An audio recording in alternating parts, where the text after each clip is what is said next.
ساتھیوں، اللہ تبارک و تعالیٰ کا احسان ہے کہ اس نے ہمیں امت مسلمہ بنا کر پیدا کیا ہے۔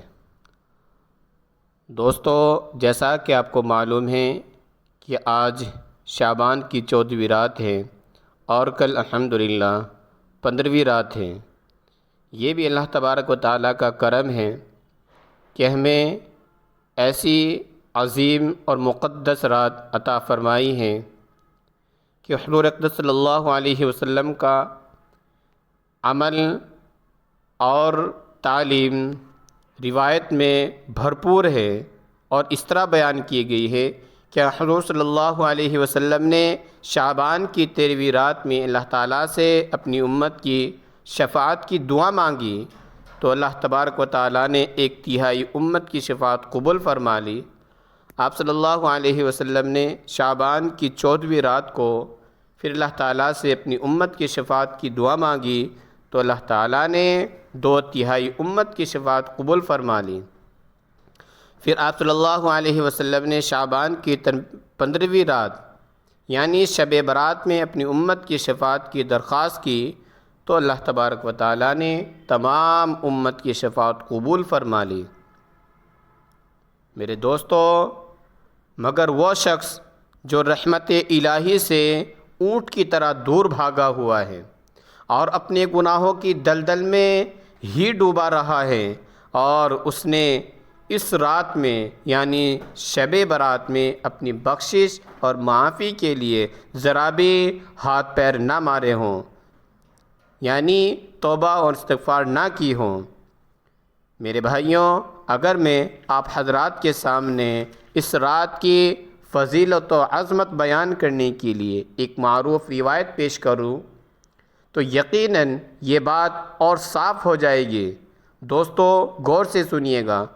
حضور صلی اللہ علیہ وسلم نے فرمایا، رات کا 1/4 حصہ گزرنے کے بعد حضرت جبریل علیہ السلام تشریف لائے اور کہا، اے محمد سر اٹھاؤ۔ میں نے سر اٹھایا اور آسمان کی طرف دیکھا تو جنت کے تمام دروازوں کو کھلا ہوا پایا۔ پہلے دروازے پر ایک فرشتہ کھڑا پکار رہا تھا، جو شخص اس رات میں رکوع کرتا ہے اسے خوشخبری ہو۔ دوسرے دروازے پر فرشتہ کہہ رہا تھا، جو شخص اس رات میں سجدہ کرتا ہے اسے خوشخبری ہو۔ تیسرے دروازے پر فرشتہ آواز دے رہا تھا، جس نے اس رات میں دعا کی یعنی شب قدر والی شب برات کی رات میں دعا کی اسے خوشخبری ہو۔ چوتھے دروازے پر فرشتہ آواز دے رہا تھا، جس نے اس رات میں ذکر کیا اسے خوشخبری ہو۔ پانچویں دروازے کے فرشتے کی صدا تھی یعنی آواز تھی، جس نے اس رات میں خدا کے خوف سے آہذاری کی اسے خوشخبری ہو۔ چھٹے دروازے کا فرشتہ بول رہا تھا، اس رات میں تمام سچے مسلمانوں کو خوشخبری ہو۔ ساتویں دروازے کا فرشتہ یوں مخاطب تھا، اگر کسی کو کوئی سوال کرنا ہے تو کرے، اس کا سوال پورا کیا جائے گا۔ آٹھویں دروازے کا فرشتہ زبان حال سے یوں کہہ رہا تھا، کوئی ہے جو بخشش کی درخواست کرے اور اس کی درخواست قبول کی جائے۔ میرے دوستو، حضرت صلی اللہ علیہ وسلم نے فرمایا، میں نے جبریل علیہ السلام سے پوچھا، یہ دروازے کب تک کھلے رہیں گے؟ انہوں نے جواب دیا، رات کے اول حصے سے لے کر صبح صادق تک۔ پھر فرمایا، اے محمد، اللہ تعالیٰ اس رات میں دوزخ کی آگ سے اتنے بندوں کو نجات دیتا ہے جتنے قبیلہ کلب کی بکریوں کے بال ہیں۔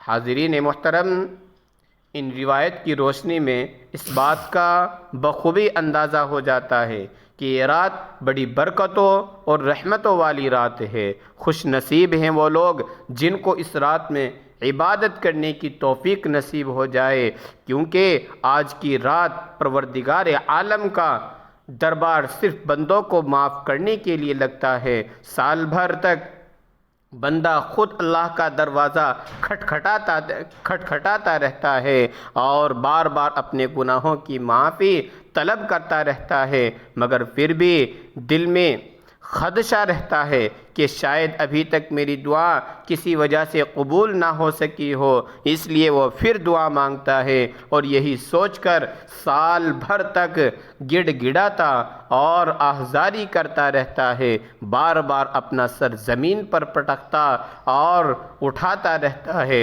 اور روتے روتے اس کی داڑھی آنسوؤں سے تر ہو جاتی ہے، چونکہ بظاہر قبولیت کی کوئی علامت ظاہر نہیں ہوتی، اس لیے وہ ڈرتا ہی رہتا ہے۔ میرے عزیزو، جیسا کہ کسی گاؤں میں ایک رواج ہے کہ کسی کے دن منگل میں پیٹ لگتی ہے، کسی کے دن پیر میں، کسی گاؤں میں جمعرات کو پیٹ لگتی ہے، میرے عزیزو یہ بھی آپ ایک پیٹ ہی سمجھیے، کیونکہ آپ صلی اللہ علیہ وسلم نے فرمایا ہے کہ 15ویں رات کو جنت کے 8 دروازے کھول دیے جاتے ہیں۔ دوستو، رحمت خداوندی کا عجیب کرشمہ ہے۔ آج کی رات رحمت خداوندی کا عجیب کرشمہ ہوتا ہے کہ خدا جو بالکل بے نیاز ہے، نہ اس پر کسی کا زور چلتا ہے، نہ کسی کا وہ محتاج ہے، نہ کسی کو خوش کرنے اسے ضرورت ہے۔ جی ہاں دوستو، اس کو کسی کو خوش کرنے کی ضرورت نہیں، وہ خود اور از خود اپنی شان بے نیازی کے ساتھ آسمان دنیا پر جلوہ افروز ہوتا ہے اور بخشش چاہنے والوں کو بالکل معاف کرنے کا اعلان کرتا ہے، یہاں تک کہ یہ عمل صبح صادق تک جاری رہتا ہے۔ سبحان اللہ۔ دوستو، قدرت خداوندی اور رحمت خداوندی کے ان بھیدوں کو کوئی کیا سمجھ سکتا ہے کہ آخر تمام مخلوقات میں اس کو اپنے اس ناپاک بندے سے اتنا پیار، اتنی بے پناہ محبت کیوں ہے کہ وہ خود اسے معاف کرنے کے لیے بن بلائے ان کے دروازے پر دستک دے رہا ہے اور کہہ رہا ہے کہ اے بندے مجھ سے مانگ، میں تیری طلب پوری کرنے کے لیے ہی تیرے قریب آیا ہوں۔ چنانچہ حدیث شریف میں ہے، حضور اقدس صلی اللہ علیہ وسلم کا ارشاد گرامی ہے،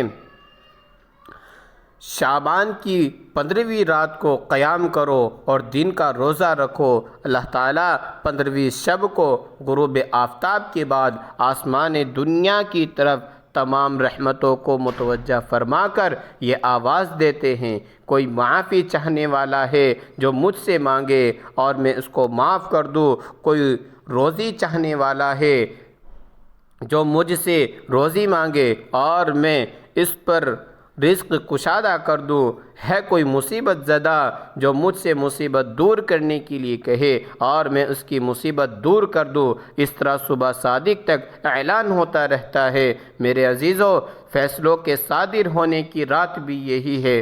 میرے عزیزو، اب غور کرنے کا مقام ہے کہ اللہ تعالیٰ نے یہ رات کس قدر قیمتی اور کتنی اہم بنائی ہیں۔ قرآن و حدیث سے ثابت ہے کہ باری تعالیٰ اس رات میں پورے سال کا گوشوارہ بناتے ہیں، تمام اہم اور مضبوط کاموں کے فیصلے صادر فرماتے ہیں، پھر سال بھر تک ہونے والے تمام امور کارندوں کو سونپ دیے جاتے ہیں۔ اسی وجہ سے بعض علماء کرام نے لکھا ہے کہ باری تعالیٰ نے شب قدر کو مبہم رکھ کر شب برات کو ظاہر فرما دیا۔ اس کی کیا وجہ ہے؟